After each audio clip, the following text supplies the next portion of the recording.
한 한국인 여성이 기차역에서 콜롬비아인 무리를 보고 소리를 지르고 있습니다. 콜롬비아인들도 같이 소리치는데요.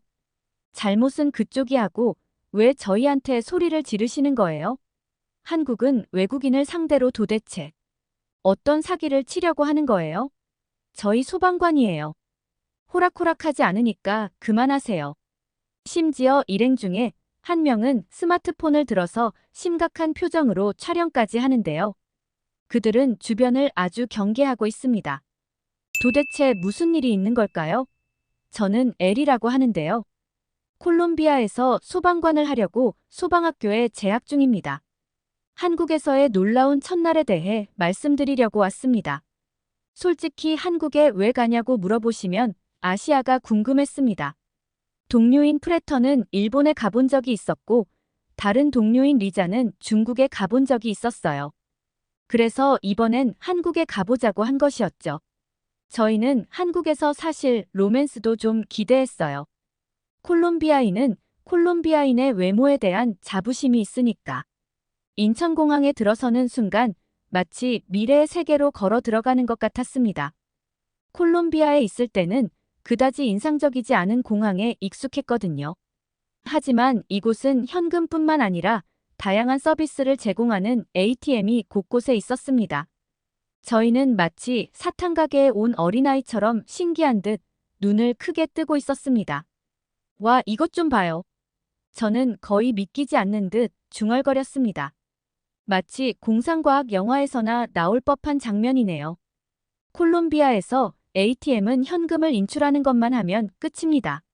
하지만 한국에서는 이 기계가 모든 것을 할 수 있는 것 같았어요. 터치 스크린을 만지작거리니 익숙했던 것보다 훨씬 반응이 빨랐습니다. 공과금 납부, 송금, 영화 티켓 예매까지 할 수 있는 저는 화면의 옵션을 읽으며 큰 소리로 중얼거렸습니다. 지나가던 행인이 제가 왜 기계와 대화하는지 궁금한 듯 호기심 어린 눈빛을 보냈습니다. 저는 혼자 껄껄 웃으며 카드를 넣었습니다. 어떻게 작동하는지 보자. 화면에는 다행히도 영어로 된 지침이 표시되었습니다. 저는 사용자 친화적인 인터페이스에 감탄하며 모든 것을 생각했구나라고 속삭였습니다. ATM 절차는 매끄러웠고 집에서 했던 어떤 거래보다 빨랐습니다. 그런데 그 순간 문제가 생겼어요. ATM기가 카드를 먹은 것이었어요.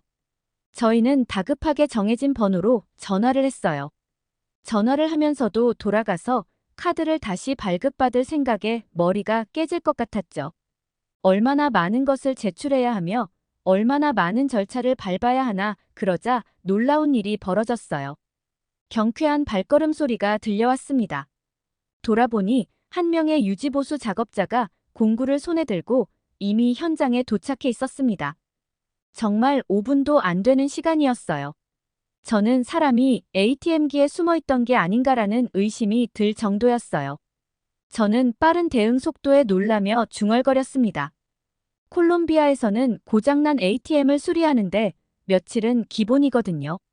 고장난 걸 고치려고 사람을 기다리느니 카드를 포기하고 다른 ATM기를 찾는 게 빠를 거예요.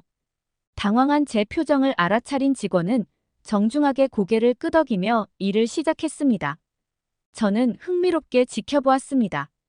얼마나 효율적인가라고 생각했습니다. 순식간에 ATM 화면이 다시 깜빡이고 서비스 중단 표시가 언제 그랬냐는 듯이 사라졌습니다. 직원은 제 카드를 찾아주었어요. 심지어 더 대박인 것은 ATM기에서 돈을 인출하고 나온 뒤에 사람들의 반응이었어요. 돈을 훔치지도 않고 경계하는 태도도 없이 사람들 앞에서 돈을 세고 태연하게 가방에 넣더니 다들 움직였어요. 이렇게 가방에 무관심한 사람들은 처음 봤어요. 아마 콜롬비아였으면 ATM기에서 돈을 뽑는 순간부터 한 무리의 조직이 이 사람들을 바라보고 있었을 거예요. 그리고 한 명이 일부러 부딪히면서 소리를 지르고 눈을 속이고 뻔하죠. 팀 리더인 프레터가 가장 먼저 우리의 침묵을 깨뜨렸어요. 집과는 전혀 다른 곳이네요. 그가 말하자 우리 모두 고개를 끄덕였습니다. 공항은 거대하고 매우 깨끗했으며 매우 안전하다고 느꼈기 때문에 우리가 익숙했던 것과는 완전히 대조적이었습니다. 그리고 외모에 자신 있었던 콜롬비아 세 남자의 자신감은 완전히 떨어졌어요. 한국 사람들은 일본 사람들이랑 다르게 키가 아주 컸어요. 게다가 중국 사람들과는 다르게 발육이 훨씬 더 잘 되어 있었죠. 저는 그리고 이 사람들이 왜 이렇게 세련되게 꾸미고 있는지가 신기했어요. 옷을 잘 입는 사람들이 너무 많고 피부가 엄청나게 좋았어요. 저희는 로맨스는 포기해야겠다고 셋이서 웃음을 지었어요. 이제 기차에 대해 말씀드리겠습니다. 움직이는 호텔에 앉아 있다고 상상해 보세요. 바로 그런 느낌입니다. 넓은 좌석, 무료 와이파이, 그리고 모든 곳에 전원 콘센트가 있습니다. 콜롬비아에서 이 정도 속도의 기차를 타려면 일반 기차의 3배에 달하는 비용을 내야 하거든요. 와이파이는 안 돼요. 아니면 와이파이라는 이름을 달고 쓰레기 같은 속도를 자랑하는 유료 인터넷망을 사용하면 돼요. 여기서는 휴대전화를 충전하거나 노트북으로 작업하거나 아무 걱정 없이 휴식을 취할 수 있었습니다. 그래도 가장 좋은 점은 바로 신뢰감이었어요. 사람들은 죄다 자기의 짐에 잠금 장치를 하나도 하지 않고 있었어요. 콜롬비아에서는 상상도 할 수 없는 일이죠. 콜롬비아에서 잠금 장치를 안 한 캐리어는 자선단체라고 불릴 수 있을 정도예요. 무료 나눔이죠. 다 가져가라고 하는 거예요. 하지만 한국에서는 아무도 도난을 걱정하지 않았어요. 완전히 새로운 세상이었습니다. 며칠 뒤에 저를 놀라게 한 사건이 있었어요. 저희가 에스컬레이터를 타려고 하는데 통화를 하면서 지나가던 한 한국 여자분이 제 옷에 커피를 쏟았어요. 저는 순간적으로 좀 짜증이 났습니다. 여자분은 자기가 더 놀란 것처럼 소리를 질렀어요. 저는 깜짝 놀랐습니다. 하지만 어디서든 있을 수 있는 일이니까 그냥 그분을 보내려고 했어요. 사실 좀 무서운 것도 있었어요. 콜롬비아 관광지에서 이런 일이 있다는 건 일부러 옷을 뺏어가거나 혹은 옷에 있는 지갑을 뺏어가려고 조직적으로 움직이는 것일 수도 있거든요. 그래서 저는 더욱더 빨리 이 사람을 보내려고 한 거예요. 그런데 그분은 너무 죄송해하면서 코인 세탁방이 근처에 있으니까 이용하는 게 어떻겠냐고 하셨죠? 저는 빨래를 할 것들이 많았기 때문에 감사해하면서 코인 빨래방으로 향했어요. 그런데 여기도 대박이었어요. 한국에서는 세탁기조차도 첨단 기술이더라고요. 호스텔의 세탁기가 고장나서 동전으로 작동하는 빨래방에 갔어요. 현금이 없나요? 문제 없어요. 빨래방에 있는 세탁기들은 섬유 연제까지 자동으로 넣었어요. 빨래방은 냄새도 좋고 따뜻하고 거의 거기서 생활을 해도 될 수준이었어요. 빨래만 하는 게 아니었어요. 무료 간식, 커피, 공용 노트북 등 빨래를 하는 장소라기보다는 멋진 아지트 같은 곳이었어요. 콜롬비아에서 빨래방은 그다지 매력적이지 않다고 할 수 있습니다. 저는 커피를 들고 주변을 둘러보았습니다. 정말 세심하게 배려하는구나. 저는 그 세심함에 감탄하며 중얼거렸습니다. 하지만 제 마음을 사로잡은 것은 구석에 있는 게임 콘솔이었습니다. 사람들은 빨래를 건조기에 돌리는 동안 비디오 게임을 하고 있었습니다. 코인 세탁소 주인이 빨래를 기다리는 시간을 고려해서 게임기까지 가져다 놓은 것이었어요. 게임 콘솔이 있는 PC방이라고 소문이 나면 아마 일주일 내로 코인 빨래방의 유리창이 다 깨져 있을 거예요. 팔아서 돈을 벌려고 하는 도둑들이 많으니까요. 콜롬비아에서 빨래방에서 시간을 보낸다는 것은 휴대전화를 들여다보거나 멍하니 벽을 바라보는 것을 의미하거든요. 하지만 이곳에서는 사람들이 실제로 시간을 보내는 커뮤니티 공간과 같았습니다. 이러한 경험은 사소하게 들릴지 모르지만 우리의 눈을 해주었습니다. 한국은 단순히 발전된 나라가 아니라 공동체의 신뢰와 안전이 삶의 방식인 곳이었죠. 한국을 단순한 휴양지가 아닌 언젠가 고향으로 삼고 싶은 곳으로 생각하기 시작했습니다. 이상하게 한국에 오고 나니까 잠이 잘 오더라고요. 이 경험을 프레터한테 말했더니 프레터도 그렇다고 했어요. 뭐가 차이인 거야 했더니 프레터가 바닥이 다르다고 하더라고요. 생각해보니까 그랬어요. 신발을 신고 들어가서 낡고 더러운 콜롬비아의 바닥과는 달랐어요. 아주 위생적이었죠. 이건 정말 다르구나라고 생각했습니다. 콜롬비아에서는 침대와 중앙난방에 익숙해져 있는데 이곳에서는 바닥 자체가 난방이 되더군요. 바닥에서 자는 것이 신기하기도 하고 약간 회의적이기도 했지만 온돌은 기분 좋게 따뜻하고 포근했어요. 깨끗하고 따뜻한 온돌 바닥에 자리를 잡고 이불 사이로 은은하게 스며드는 온기를 느끼며 잠자리에 들었습니다. 편안함에 나는 혼잣말로 속삭였어요. 너무 덥지도 춥지도 않은 적당한 온기가 느껴졌어요. 바닥이 저를 부드럽게 안아주는 듯한 느낌이 들었고 오랜만에 긴장을 풀고 있는 제 자신을 발견했습니다. 그곳에 누워있는 동안 저는 이곳의 청결함에 감탄하지 않을 수 없었습니다. 콜롬비아에서는 바닥에서 잠을 잔다고 하면 먼지와 우물에 대한 걱정 때문에 눈살을 찌푸릴 수도 있습니다. 하지만 이곳은 티끌 하나 없이 깨끗해서 편안함을 더했습니다. 온토의 부드러운 열기는 곧 저에게 마법을 부렸습니다. 콜롬비아에 있을 때도 항상 숙면을 취하는데 어려움을 겪었거든요. 하지만 이곳에서는 따뜻하고 포근한 온도에서 쉽게 잠이 들었습니다. 이제 익숙해질 수 있겠어. 저는 중얼거리며 잠이 들었습니다. 그날 밤 저는 몇 년 만에 가장 푹 잘 수 있었습니다. 다음 날 아침에 일어났을 때 저는 상쾌함과 활력을 느꼈습니다. 온도는 정말 다르네요. 너무 편안해서 다음 날 이불에서 나오고 싶지가 않을 정도였어요. 한국에서 어느 날 저녁 저는 말로만 듣던 치맥을 처음 경험했습니다. 치킨과 맥주의 조합인 한국의 치맥이었습니다. 맛있는 음식을 많이 먹어봤지만 이번 치맥은 완전히 다른 느낌이었어요. 들어가는데 재미있는 일이 있었어요. 저희가 자리에 앉자 우리가 3명이라는 것을 안 직원은 우리 테이블에 빈 의자가 있는 것을 발견했습니다. 그녀는 미소를 지으며 걸어가더니 커다란 봉지에 인형을 들고 돌아와 빈 의자에 조심스럽게 올려놓았습니다. 이제 한 분이 짝이 없어서 외롭지는 않겠네요. 그녀가 행복하게 말했습니다. 저는 웃음을 참을 수 없었습니다. 여기서는 장난감으로 채워서 마치 새 친구가 들어온 것처럼 느껴졌습니다. 한국에만 있는 문화인가 봐요. 저는 재미있다며 고개를 절레절레 흔들며 웃었습니다. 크고 푹신한 고민은 활짝 웃으며 마치 일원인 것처럼 우리 테이블에 앉았습니다. 친구들과 저는 즐거운 눈빛을 주고받았습니다. 오늘 밤에 새 멤버가 생긴 것 같네요. 제가 농담을 던졌습니다. 새 친구를 위해 건배라고 말하며 장난감을 향해 잔을 들어올리자 우리 모두 웃음이 터져 나왔습니다.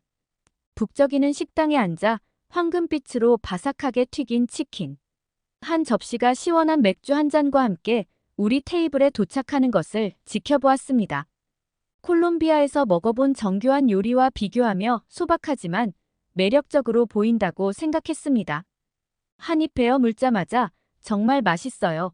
라고 소리내어 감탄사를 연발할 수밖에 없었습니다. 닭고기는 겉은 바삭하고 속은 부드럽고 육즙이 풍부했으며 미각에 춤을 추는 듯한 풍미가 느껴졌어요.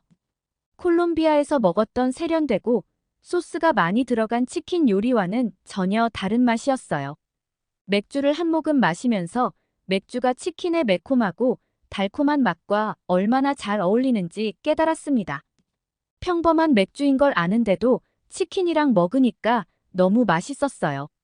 왜 이렇게 맛있는 거야 라고 하면서 저희는 치킨을 추가로 주문하고 말았어요. 콜롬비아 사람들은 와인과 치즈를 곁들여 먹지만 이 치맥은 차원이 다르다라고 생각하며 조화로운 맛의 조화를 즐겼습니다. 내 인생에서 먹은 최고의 술 조합이야. 진짜로 저희는 너무 만족스러웠어요. 저는 국립중앙박물관도 좋았어요.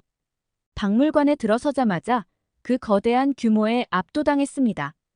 대단하다. 저는 혼잣말로 속삭였습니다. 건축물은 현대적이면서도 한국 전통의 우아함이 느껴졌습니다. 넓고 통풍이 잘 되며 평온함이 가득했습니다. 복도를 돌아다니는 한국 전통 문화의 유물과 예술품을 발견했습니다. 각각의 전시물은 제가 본 적 없는 새로운 세계를 보여주는 창문이었습니다. 정교한 도자기, 우아한 한복, 섬세한 서예는 유럽에서는 볼 수 없는 것이었습니다. 정말 아름답다라는 말을 몇 번이고 되뇌었습니다. 저는 돈이 아주 많은 사람이 소장할 법하다고 생각했어요. 보고만 있어도 뿌듯할 것 같았거든요.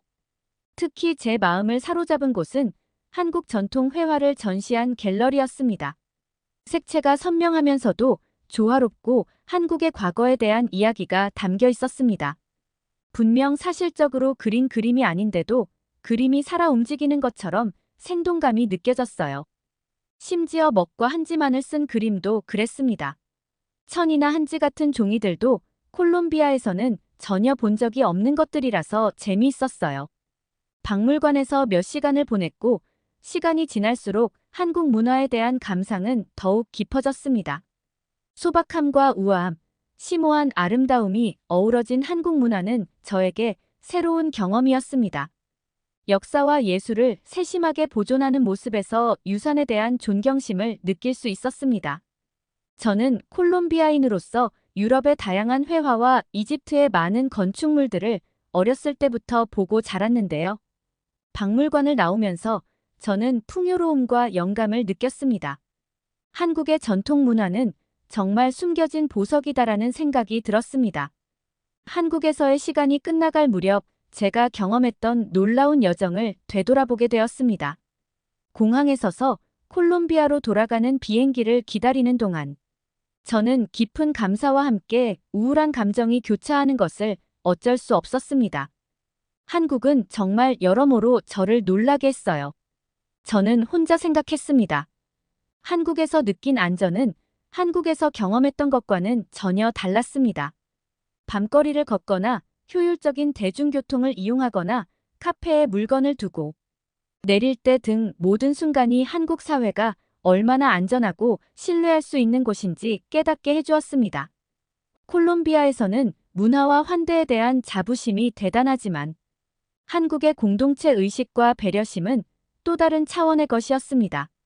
식당의 친절한 직원들, 도시를 깨끗하고 효율적으로 관리하는 부지런한 사람들, 그리고 이를 유지하는 한국 사람들까지 제가 만난 모든 사람들이 제 여행에 특별한 무언가를 더해주었습니다. 공항의 탑승 안내방송이 울려 퍼지자 가슴이 찡해지는 것을 느꼈습니다.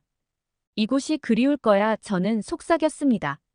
한국은 저에게 단순한 여행지가 아니라 안전과 존중, 공동체를 중시하는 문화에 대해 눈을 뜨게 하는 경험이었기 때문입니다. 저는 제가 공무원이라서 타국에서 일할 수 없는 것에 대한 슬픔을 느꼈어요.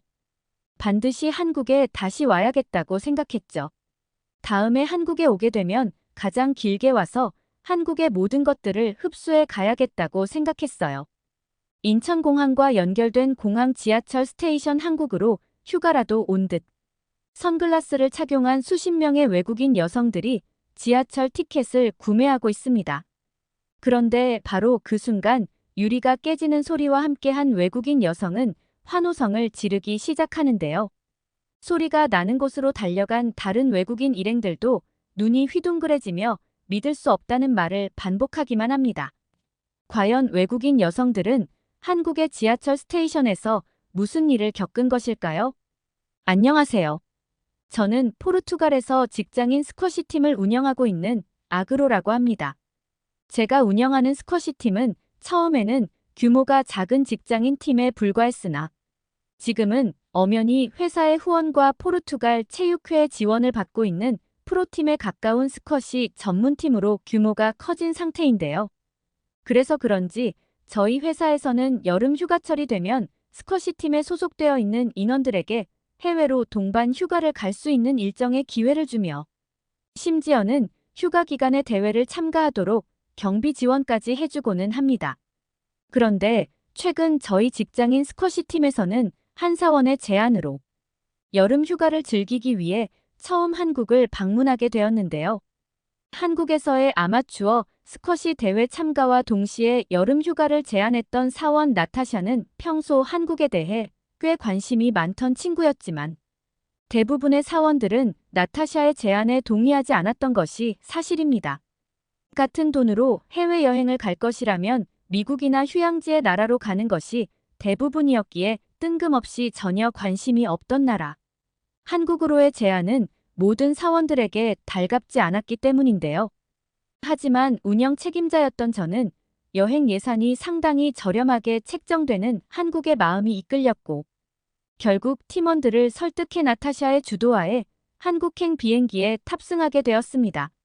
나타샤는 한국에 도착하자마자 자신의 거주지인 서울 집에 짐을 풀고 여행을 시작하자는 제안을 했고 실제로 저와 팀원들은 한국의 공항에 도착한 후 곧바로 택시를 타고 나타샤의 집으로 향했는데요.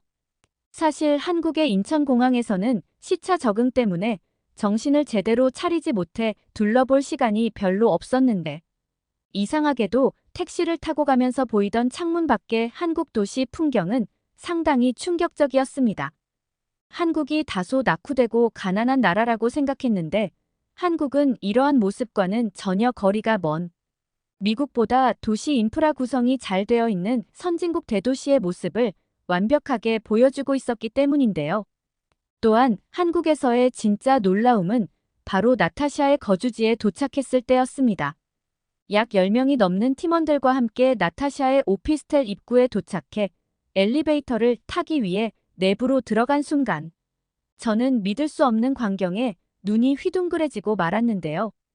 놀랍게도 그곳에는 수십 개의 우편함이 상당히 쾌적한 상태로 유지되고 있었고 단 하나의 잠금 장치도 없이 우편물들이 그대로 보관되고 있었기 때문입니다. 사실 제가 경험했던 미국이나 포르투갈에서는 최근 우편함을 통째로 뜯어서 훔쳐가거나 우편함의 우편물들을 이용해 디지털 범죄를 저지르는 일이 엄청나게 폭증하고 있어서 대부분의 우편함에는 자물쇠가 채워져 있거나 아예 우편함 자체를 제거한 거주지도 많은데 한국은 이러한 나라들과는 전혀 상황이 달랐습니다. 또한 더욱 충격적이었던 것은 우편함마다 개별적인 작은 구멍이 따로 존재하고 있어서 너무나 편하게 언제 어느 때나 우편물을 꺼내갈 수 있었다는 사실인데요.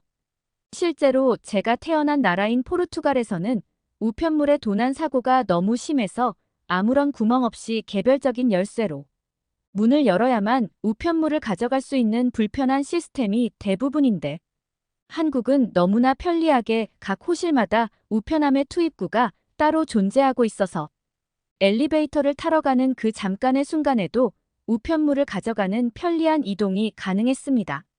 실제로 포르투갈의 이러한 불편한 우편물 운영 시스템 때문에 우편물을 배달하는 배달원은 우편왕 바닥에 우편물 수십 개를 섞어서 놔두고 그냥 가버리거나 잠겨있지 않은 우편함을 찾아내 모든 우편물들을 한 번에 섞어서 넣어놓고 떠나버리기 때문에 나중에 섞여있는 우편물들 속에서 자신의 우편물을 찾는 것은 상당히 시간이 오래 걸리는 비효율의 상황을 유발하고 마는데요. 우편함을 쳐다보며 당황하고 있는 저의 모습에 다른 직장 동료들도 이렇게 생긴 우편함은 살아생전 처음 본다면서 굉장히 놀라워했고 우편함마다 구멍이 뚫려 있는 모습을 보고는 이렇게 해도 아무도 우편물을 훔쳐가지 않냐면서 나타샤에게 질문을 쏟아냈습니다. 하지만 나타샤는 갑자기 웃음을 터뜨리더니 요즘 한국인들은 그마저도 전부 QR코드 우편 시스템으로 대체하고 있다는 말과 함께 디지털 인프라가 발달한 한국답게 종이의 소모가 발생하는 실물. 우편물 대신 우편함의 QR코드나 휴대폰으로 우편물의 내용물을 직접 알려주는 디지털 우편 시스템으로 변해가고 있다는 믿을 수 없는 설명을 하기 시작했는데요. 상식적으로 생각해봐도 휴대폰 문자로 우편물이 전송되면 누군가 훔쳐가는 도난 문제도 발생하지 않고 종이의 소모까지 줄일 수 있다는 생각에 저는 한국이 이렇게나 기술이 발달한 나라였나라는 생각에 말문이 막히고 말았고 그건 다른 직장인 동료들도 마찬가지였습니다. 한국인들에게는 우편물을 가져가는 것이 너무나 평범하고 평화로운 일이었지만 미국이나 포르투갈에서는 우편함과 우편물의 도난 문제로 꼴머리를 앓고 있는 반대되는 모습은 한국이 얼마나 선진국의 나라인지 한 번에 인식시켜주는 놀라운 경험이었죠. 나타샤가 사는 거주지만 그런 줄 알았으나 바로 옆 오피스텔도 똑같이 개별 투입구 우편함이 설치되어 있었고 저는 이때부터 한국인들의 편리하고 걱정 없는 삶이 부럽기 시작했습니다. 나타샤의 거주지에 짐을 풀어놓은 뒤 나타샤는 곧바로 자신이 한국 여행 가이드를 해줄 테니 포르투갈에서는 겪어볼 수 없는 지하철을 경험해 보자고 하더군요. 실제로 포르투갈에는 아직도 상용화되어 있는 지하철이 없어서 대부분은 버스로 이동을 하거나 먼 거리일 경우 무조건 차로 이동을 하는 것이 현실인데 저는 한국에 지하철이 있다는 사실에 깜짝 놀라고 말았습니다. 당연히 후진국인 한국도 포르투갈과 똑같이 지하철이 없을 것으로 생각했는데 나타샤는 아마 한국의 지하철이 기술력에서는 전 세계 1위일 것이라며 뿌듯한 표정을 보이고는 집 바로 앞에 지하 계단을 내려가기 시작했는데요. 다른 동료들은 어떻게 집 바로 앞에 교통수단인 지하철의 입구가 있을 수 있냐면서 믿을 수 없는 반응을 보였고 저조차도 그럼 집에서 바로 나와 1분 만에 지하철을 타는 편리한 삶이 한국에서는 당연한 것이냐며 놀랄 수밖에 없었습니다. 하지만 나타샤는 한국에서의 경우 교통 편의성을 위해 거주지의 주요 거장 근처 대부분에는 지하철을 탈 수 있는 역이 있다는 믿을 수 없는 지도를 보여줬고 실제로 눈앞에 보이던 수십 개의 지하철역은 서울 도심 곳곳에 퍼져 있었는데요. 미국에서조차 교통 인프라가 너무 낙후되어 있고 치안이 좋지 않아 위험하다고 느끼는 경우가 많았는데 한국에서는 지하철만 탄다면 도시 전체 그 어디로든 이동이 가능한 편리한 교통 인프라와 저렴한 지하철 비용은 믿을 수 없을 정도로 발달된 도시 수준을 느끼게 했습니다. 실제로 포르투갈에서는 지하철이라는 것 자체가 없어서 마트라도 한 번 가려고 하면 차를 타고 1시간 이상 이동해야 되거나 버스를 타더라도 모든 짐을 들고 버스에 타야 돼서 너무나 불편한 경우가 많은데 한국은 마트들조차 지하철과 가깝게 자리 잡고 있는 경우가 많아서 모든 생활이 반경 1km 내에서 해결되는 것 같은 편리함을 보이고 있었죠. 한국에 오기 전에는 다소 불편하고 가난한 나라가 아닐까 생각했지만 실제로 겪은 한국은 제가 경험했던 나라들 중 최고로 안전하고 교통의 편리함도 좋아서 관광하기에 너무나 최적의 나라였습니다. 그 후 나타샤의 뒤를 따라 처음 들어가게 된 한국의 지하철은 입구에서부터 저를 압도되게 만들었는데요. 미국에서도 지하철을 경험했던 적은 있었지만 한국은 미국과는 비교도 되지 않을 정도의 지하철 규모를 가지고 있었고 내부 스테이션 통로에서부터 미국보다 훨씬 쾌적하고 관리가 잘 되어 있어서 마치 호텔처럼 느껴지기도 했습니다. 또한 너무나 신기했던 것은 지하철 내부에 있던 긴급 구호용품이었는데요. 나탈리는 지하철에서 화재가 발생하거나 비상 상황이 생겼을 때 지하철 승객 그 누구라도 사용할 수 있게 한국의 지하철 스테이션 대부분에는 이러한 구호물품들이 간격을 두고 꽤 많이 설치되어 있다고 했고 저는 이러한 시스템이 도저히 믿어지지가 않았습니다. 일반적으로 포르투갈에서는 소화 관련 장비나 방독면들이 너무나 비싸서 실제 포르투갈의 소방대원들조차도 예산이 부족해서 비상 소화기가 없는 경우가 많은데 놀랍게도 한국은 지하철 내부에 이런 비상 소화기가 상당히 많이 있었기 때문인데요. 저는 너무 놀라서 나타샤에게 한국은 혹시 돈이 남아도는 나라냐면서 헛웃음을 지을 수밖에 없었고 나타샤는 한국의 지하철이 종합점수 1위인 이유가 바로 여기 있다며 지하철의 편리한 이용에서뿐만 아니라 안전이나 시스템에서도 다른 나라들과는 차원이 다르다는 말을 했습니다.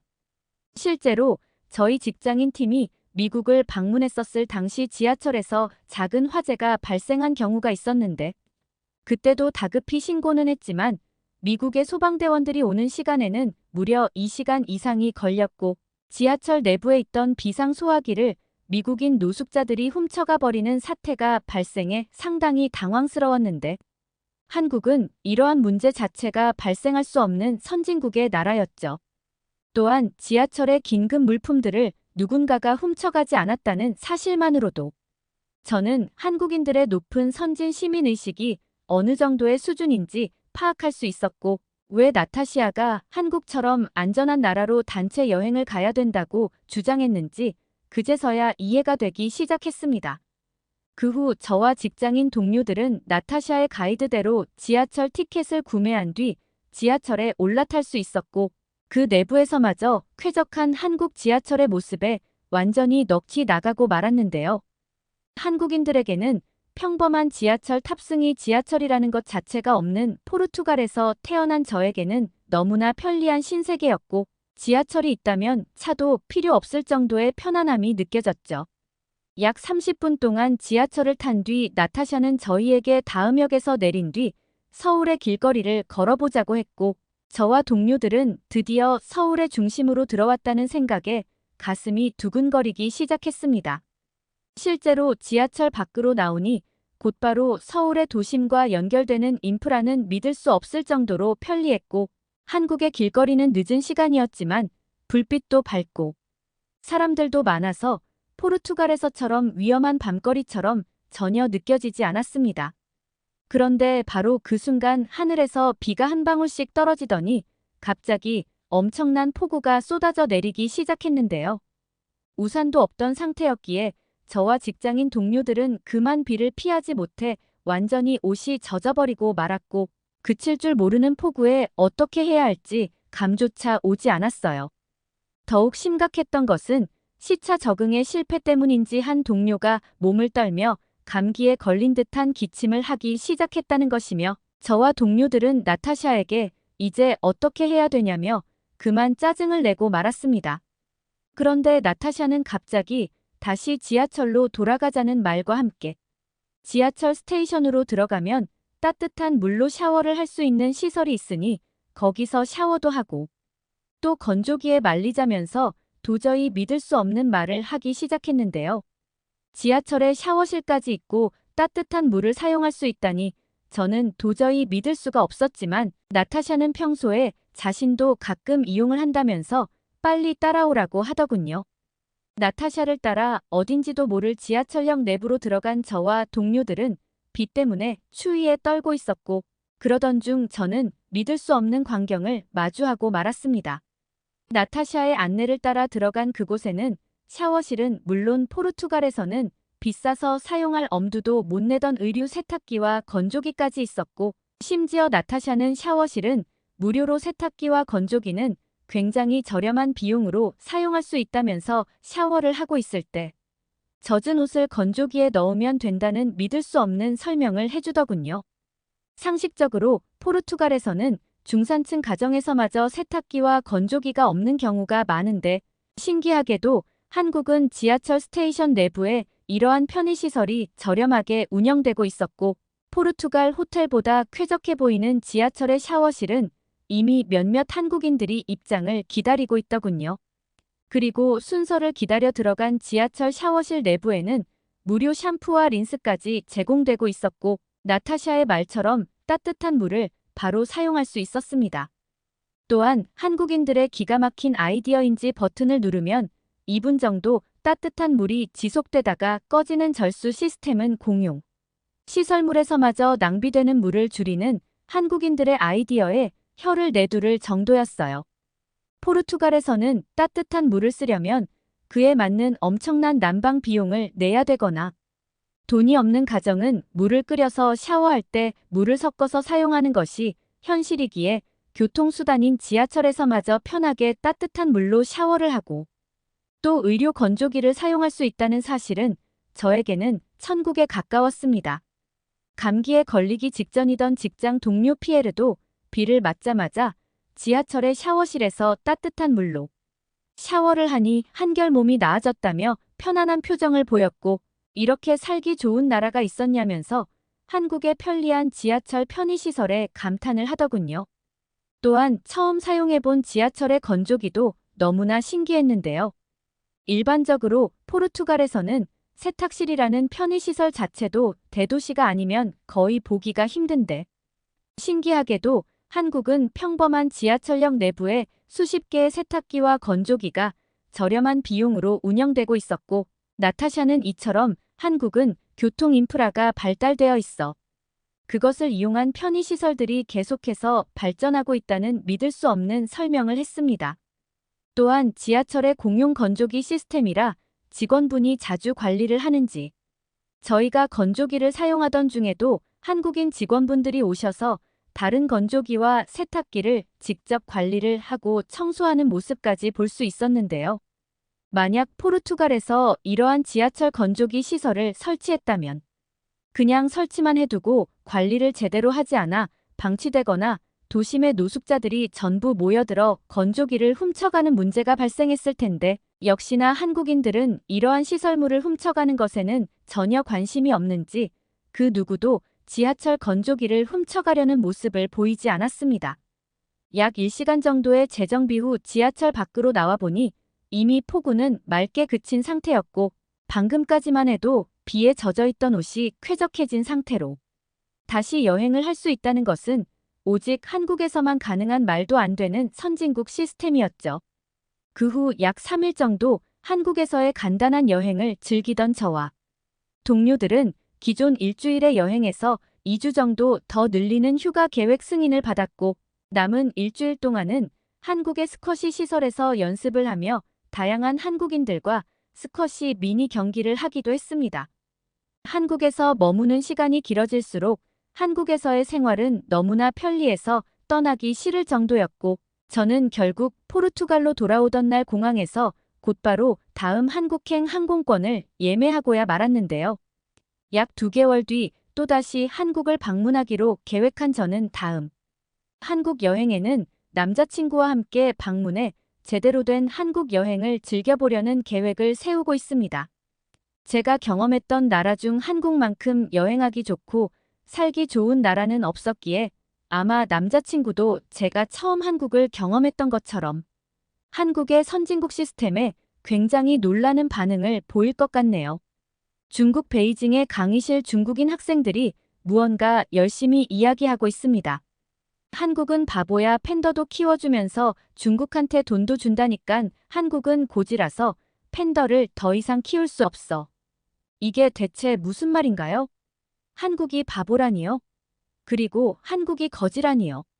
아무래도 그들의 분위기가 심상치 않습니다. 무슨 이야기인지 일단 드러나 봐야겠는데요. 오늘의 사연은 한 중국인 여학생의 이야기입니다. 안녕하세요. 저는 중국 베이징에 살고 있는 람마입니다. 제 진로가 처음 시작된 곳으로 돌아가 보겠습니다. 유튜브에서 한국 판다 푸바오를 처음 본 것은 고등학생 시절의 화창한 오후였습니다. 학교 도서관 구석에 앉아 스마트폰 화면에 시선을 고정하고 이 사랑스러운 팬더가 노는 모습을 지켜보던 기억이 납니다. 판다의 귀여운 장난, 그 이상의 마법 같은 무언가가 푸바오의 매력에 빠져들었습니다. 중국의 한적한 마을에 자리 잡은 학교에서는 규범에서 벗어난 행동을 하면 눈살을 찌푸리는 경우가 많았습니다. 한국 문화에 대한 저의 새로운 관심도 예외는 아니었습니다. 저는 한국 과자를 학교에 가져오고 한국어로 몇 마디 말을 시도하고 공책에 푸바오의 작은 이미지를 낙서하기도 했습니다.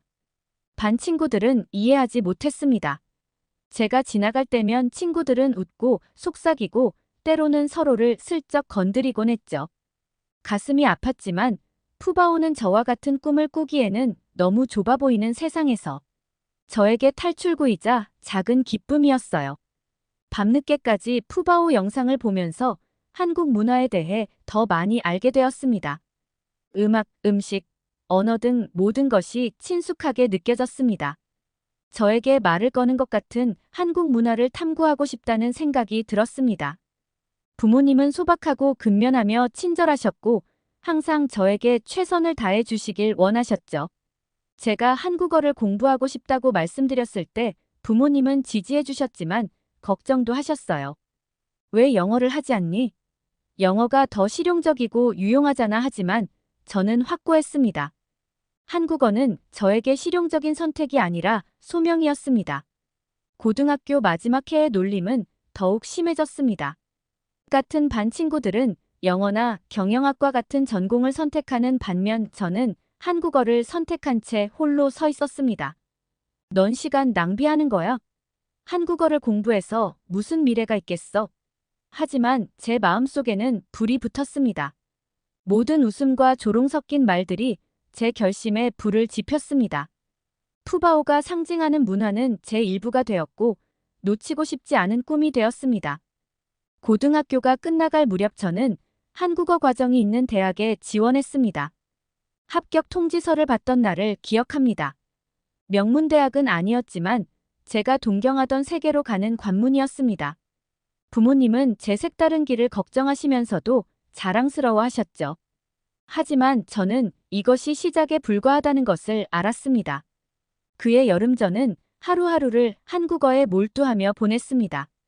한글을 배우고 한국 드라마를 자막 없이 시청하고 집에서 김치를 담가보기도 했습니다. 배울수록 더 많은 것을 알고 싶었습니다. 아름답고 복잡하고 시적인 언어였어요. 단순히 단어가 아니라 나와는 다른 문화, 사람 역사를 이해하는 것이 중요했죠. 한국 문화에 더 깊이 빠져들면서 반 친구들과의 거리는 멀어지는 것 같았습니다. 친구들은 제가 한국에 매료된 마음을 이해하지 못했고, 저는 친구들이 받아들일 수 있는 방식으로 설명할 수 없었습니다. 점심시간에 혼자 앉아 한국 과자를 앞에 펼쳐놓고 반 친구들이 3, 4, 5 모여있을 때를 기억합니다. 친구들은 제 이상한 집착에 대해 농담을 하곤 했죠. 외로운 시간이었지만 제 꿈은 그들의 말보다 더 컸습니다. 저는 한국 드라마와 음악, 그리고 푸바오의 영상으로 이루어진 저의 작은 세계에서 위안을 얻었습니다. 저의 외로움을 눈치챈 장 선생님이 어느 날 저를 따로 부르셨어요. 아니, 왜 한국말이냐? 선생님이 부드럽게 물으셨어요. 저는 선생님께 푸바오에 대해 제가 발견한 아름다움과 깊이에 대해 말씀드렸습니다. 장 선생님은 열심히 듣고 있다가 제 기억에 남는 말을 했습니다. 열정을 갖는 것은 좋지만 세상은 넓고 다양한 문화가 있다는 것을 기억해라. 어느 한 문화에만 매몰되지 마라. 그의 말은 저를 생각하게 만들었지만 제 마음은 이미 한국으로 향하고 있었습니다. 주변인들의 지원은 부족했지만 저는 틈날 때마다 한국어 공부를 계속했습니다. 밤늦게까지 한글을 연습하고 K-팝을 듣고 한국 영화를 보곤 했죠. 모두가 틀렸다는 것을 증명하고 시간 낭비가 아니었다는 것을 보여주기로 결심했습니다. 부모님은 걱정하시면서도 조용히 저를 응원해 주셨습니다. 부모님은 제 헌신을 보셨고 제 꿈을 완전히 이해하지는 못하셨지만 믿어주셨습니다. 너를 행복하게 하는 일을 해라. 하지만 스스로를 돌보는 것도 잊지 마. 어머니의 말씀은 제 여정은 오롯이 제 몫이며 그 길을 걷기 위해서는 강해져야 한다는 것을 부드럽게 일깨워주는 말이었습니다. 졸업식은 씁쓸했습니다. 고등학교와 작별을 고하면서 놀림과 고립감, 의구심과도 작별을 고했습니다. 저는 두려움이나 판단 없이 한국 문화에 대한 저의 사랑을 온전히 받아들일 수 있는 인생의 새로운 장에 발을 내딛고 있었습니다. 돌이켜보면 고등학교 시절은 힘들었지만 저를 만들어준 시간이었습니다. 내 마음을 따르는 것의 중요성, 홀로 설 수 있는 힘을 배웠죠. 대학 입학을 준비하면서 저는 한국 문화와 언어에 더 깊이 빠져들기로 결심했습니다. 대학 캠퍼스에 첫 발을 내딛었을 때 설렘과 긴장감이 뒤섞인 감정을 느꼈습니다. 고등학교 시절이나 푸바오에 대한 저의 열정을 새롭게 시작하는 것이었죠. 이곳에서는 조롱을 두려워하지 않고 한국 문화의 대열정을 펼칠 수 있었습니다.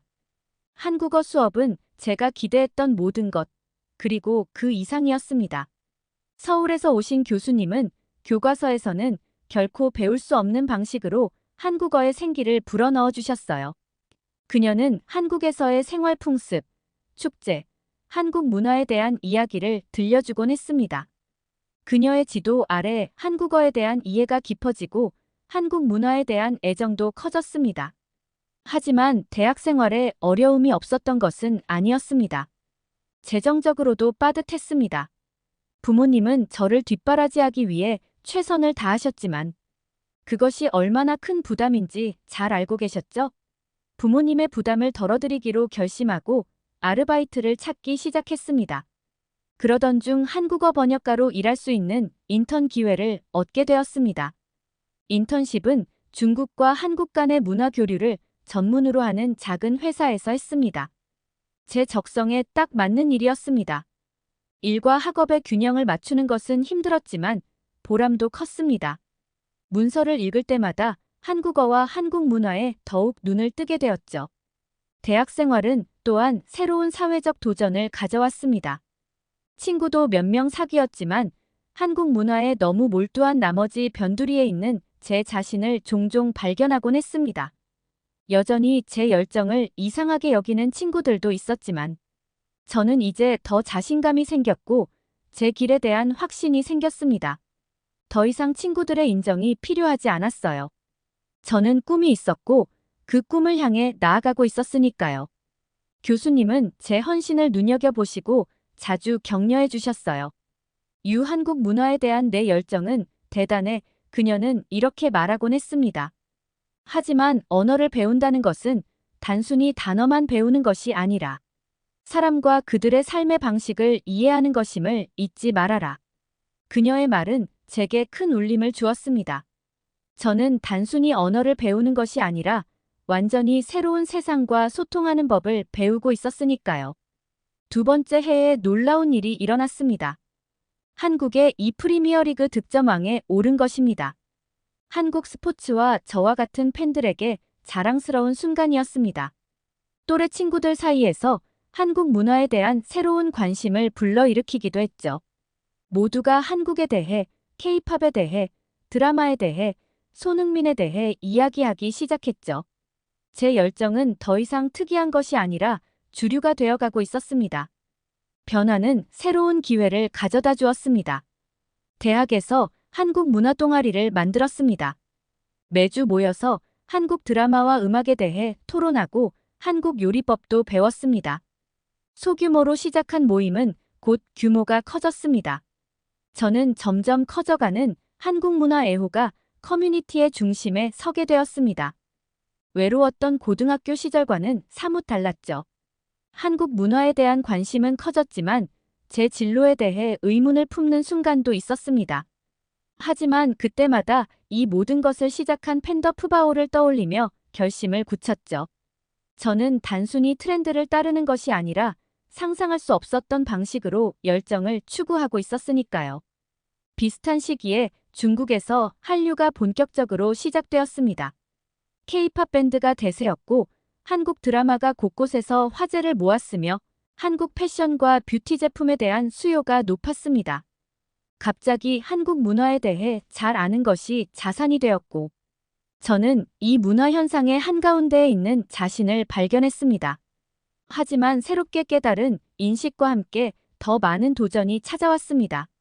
학업과 업무, 한국 문화 동아리 활동의 균형을 맞추는 것은 매우 힘든 일이었습니다. 버겁게 느껴지는 날도 있었고 내가 잘 해낼 수 있을지 의심스러운 날도 있었죠. 하지만 그때마다 고등학교 시절 제가 겪었던 조롱과 외로움, 그리고 그 이후 제가 얼마나 많이 성장했는지를 떠올렸습니다. 이런 생각이 저를 계속 나아가게 했고 수년 동안 쌓아온 힘과 회복력을 상기시켜 주었습니다. 저는 번역 회사에서 풀타임으로 일하면서 도전과 보람을 느꼈어요. 저는 언어뿐만 아니라 문화 교류와 이해에 관한 프로젝트에 참여했습니다. 저는 단순한 번역가의 역할이 아니라 중국과 한국의 차이를 연결하고 조율하는 문화적 가교 역할을 한다는 것을 깨달았습니다. 하지만 곧 한 가지 사실을 깨달았습니다. 한국 문화에 대한 관심은 높아졌지만 이를 가르치고 공유하는 방식에는 격차가 있다는 것이었습니다. 많은 사람들이 한국에 대해 궁금해하지만 어디서부터 시작해야 할지 몰랐습니다. 그때 문득 온라인 한국어 학원을 개설하면 어떨까 하는 생각이 들었습니다. 한국어를 배울 뿐만 아니라 문화를 이해하고 감상할 수 있는 플랫폼이 될 수 있을 것 같았죠. 이 아이디어를 몇몇 동료와 친구들에게 공유했고 반응은 압도적으로 긍정적이었습니다. 하지만 이 아이디어를 현실화하는 것은 쉬운 일이 아니었습니다. 시간, 노력, 그리고 제가 가지고 있다고 확신할 수 없는 자원이 필요했습니다. 그럼에도 불구하고 저는 결심했습니다. 한국 문화에 대한 저의 열정을 접근하기 쉽고 매력적인 방식으로 공유하며 진정한 변화를 일으킬 수 있는 기회였기 때문입니다. 저는 몇 달 동안 콘텐츠를 기획하고 만들고 잠재적인 강사와 협력자들을 찾아다녔습니다. 힘든 과정이었지만 신나는 일이기도 했습니다. 마침내 온라인 학교를 시작할 준비가 되었습니다. 저는 누구나 한국 문화의 물결을 탈 수 있는 곳이라는 뜻에서 한류 아카데미라고 이름을 지었습니다. 반응은 기대 이상이었어요. 중국 전역에서 한국에 대해 배우고자 하는 학생들이 등록했습니다. 언어 수업부터 문화에 대한 통찰까지 한류 아카데미는 한국 문화 예술가들의 허브가 되었습니다.